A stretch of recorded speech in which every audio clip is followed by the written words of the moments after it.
पवार गटाच्या विलीनीकरणावर बोलले अजित पवार, म्हणतात पवार गटाचं राष्ट्रवादीत विलीनीकरण होणार नाही।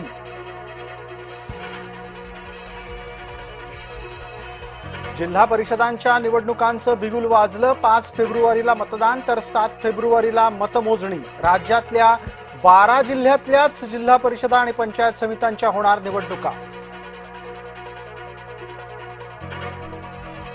महानगरपालिका निवडणुकांचा राज्यातला प्रचार थंडावला। सर्वच पक्षांनी दिला दारोदार भेटीवर भर।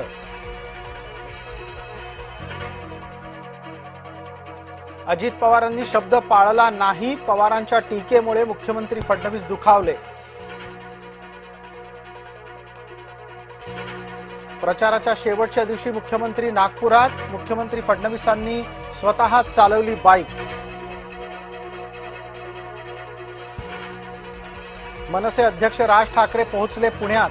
अदानींच्या बाबत पत्रकार परिषदेतून पुन्हा साधला निशाणा। भाजपवाले अदानी समोर थरथरतात। राऊत यांची जहरी टीका।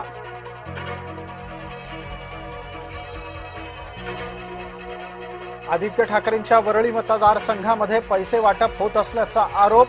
ठाकरे गटाच्या उमेदवार हेमांगी वरळीकर यांच्या पतीनं पैसे वाटल्याचा आरोप। जळगावातही पैसे वाटप होत असतानाचा व्हिडिओ झाला व्हायरल। शिवसेनेचे कार्यकर्ते पैसे वाटप असल्याचा होतोय आरोप।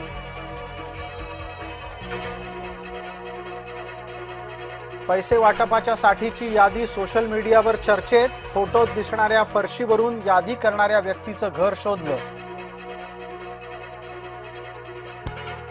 डोंबिवलीमध्ये भाजप आणि शिवसेनेमध्ये जोरदार राडा। प्रभाग क्रमांक 29 मध्ये भाजपाकडून पैसे वाटप होत असल्याचा शिवसेनेचा आरोप।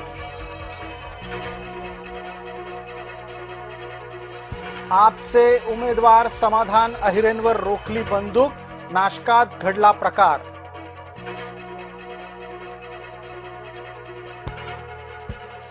नाशकामध्ये भाजपाकडून 54 बंडखोरांची पक्षातून हकालपट्टी। 6 वर्षांच्या साठी नाशिक भाजपातून हकालपट्टीची इतिहासातली सर्वात मोठी कारवाई।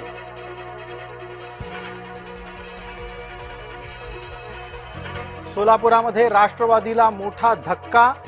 मतदानाला 2 दिवस बाकी असताना राष्ट्रवादीचा उमेदवार भाजपात।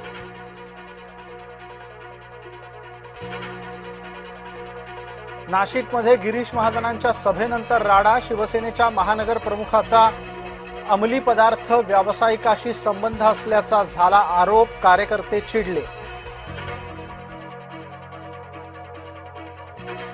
नाशिकचा डॉक्टर निखिल सैंदाणे गजाआड। कोरोना काळात सिव्हिलमधील आयसीयू फसवणूक प्रकरणी झाली अटक।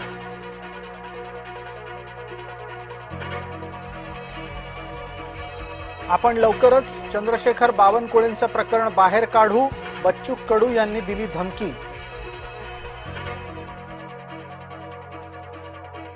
पुण्यामध्ये अजित पवारांचा शेवटच्या दिवशी जोरदार प्रचार।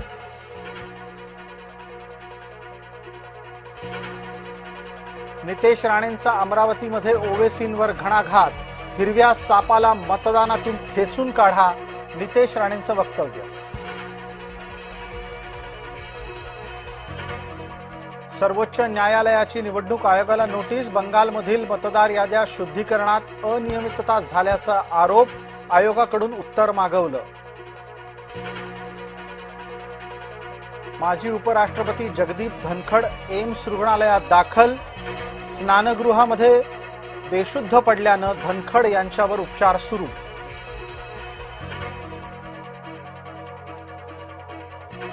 अमेरिकेनं इराणमधील नागरिकांना बाहेर निघण्यास सांगितलं। इराणमधली परिस्थिती तणावजन्य।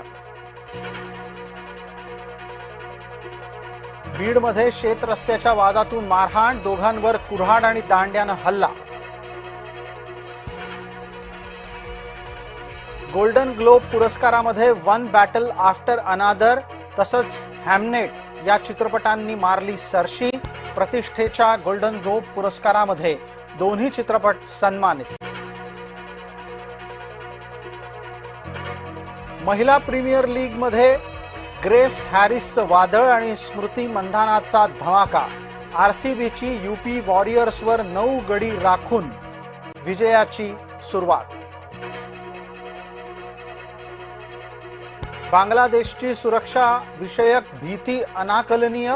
भारतातील T20 विश्वचषकाबाबत केंद्राचं धोरण बदलण्यास स्पष्टपणे नकार.